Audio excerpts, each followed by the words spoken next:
Sutra počinje Beldox, Beogradski festival dokumentarnog filma, traće do 16. maja. Festival ima domaći i međunarodni takmičarski program, kao i filmove van konkurencije. A šta ćemo sve vidjeti na ovogodišnjem Beldoxu, čućemo od selektora međunarodnog programa Grega Dikjura. Greg, hvala što ste došli.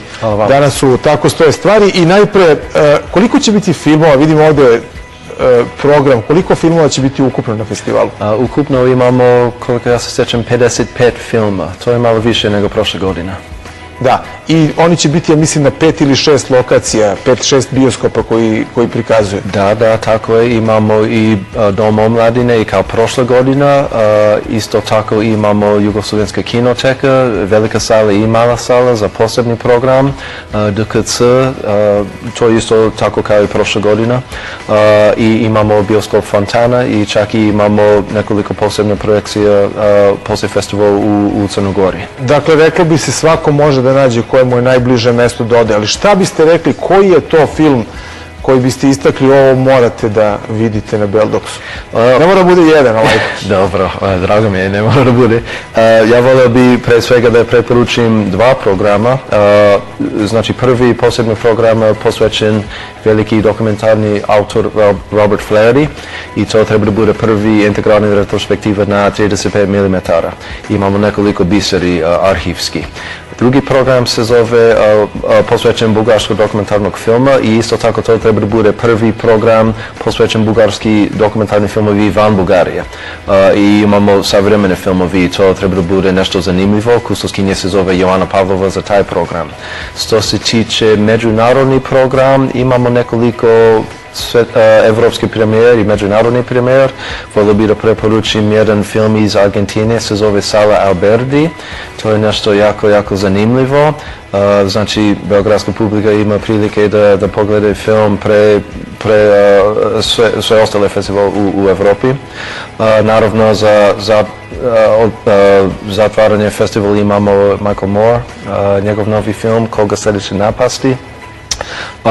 I ako još mogu nešto da kažem, možda je biografski dokumentarni program, ima dosta zanimljivi filmovi, na primjer o Crnjanski, o Hannah Arendt, Gabo, Kako postati zlatan i Best of Enemies, znači najbolji neprijatelji.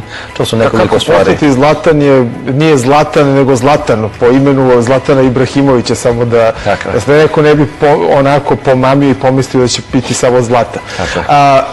Jedna zanimljiva stvar vezana za dokumentarni film je da je on doživeo procvat na neki način pojavom interneta, jer do sada su dokumentarni filmovi mogli da se gledaju u bioskopima, što nije bilo pretjerano popularno. Sada svi ovi filmovi žive na internetu. Kakav je taj odnos interneta i filma?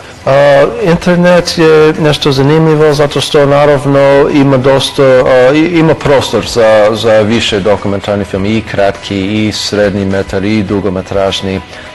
Ima dosta kanala, ali naravno to znači mora da iskopa za najbolji film, za najbolje kvalitet, za nešto baš zanimljivo i nešto baš svež, kako da kažem. Znači, uvek što se tiče internet, po mom mišljenju ima dobar, ima zlo. No, dobrih i loših strana. Da, naravno ima to. Ali mislim, uopšte dobra stvar je digitalne, znači tehnologije, to je super zato što ima dosta šanse za novi autori, za mlađi autori da uzme kamera, da preuzme kamera, da ima prilike da snimi svoj film ili svoj video, da postane taj film na internet. Znači, mislim, to je super. Demokratizovao se, dakle, taj dokumentarni film. Sad čak to ne mora da bude ni klasična kamera. Sad se snima sa svakakvim, od mobilnog telefona do onih običnih malih kamera, filmovi se prave. Tako je. Iz tog kvantiteta, jesmo li dobili bolji kvalitet danas dokumentarnih filmova? Teško pitanje. Imamo više, siguran.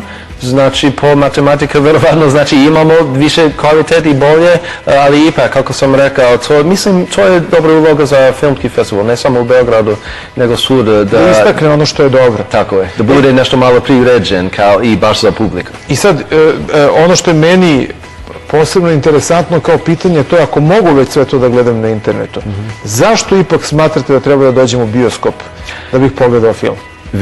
Dokumentarni film. Da, veliki ekran je nešto posebno i publika, kad gledaš nešto sa publikom, sa velikim ekranom, to je nešto posebno, ima posebne energije, posebni duh, posebna kultura i to je, mislim, najbolje stvari u svetu treba da bude podeljen sa drugima.